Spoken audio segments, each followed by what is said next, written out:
నిజాంపేట మండల పరిధిలోని నస్కల్ గ్రామంలో ఎస్డీఎఫ్ నిధులలో భాగంగా అండర్ డ్రైనేజ్ పనులను తాజా మాజీ ఎంపీపీ దేశెట్టి సిద్దిరాములు ప్రారంభించారు. అనంతరం ఆయన మాట్లాడుతూ గ్రామంలో డ్రైనేజీ లేనందున మెదక్ ఎమ్మెల్యే మైనంపల్లి రోహిత్ రావు సహకారంతో 3 లక్షల వ్యయంతో అండర్ డ్రైనేజ్ పనులు ప్రారంభించామన్నారు.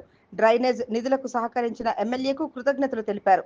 ఈ కార్యక్రమంలో కాంగ్రెస్ నాయకులు లక్ష్మగౌడ్, ఎల్లాగౌడ్, శ్రీనివాస్, పిట్ల మహేష్, మాధవరెడ్డి, నాతి నారాగౌడ్, శంకర్ గౌడ్, నవీన్ గుప్తా, శ్రీనివాస్ గౌడ్, మల్లేశం తదితరులు పాల్గొన్నారు.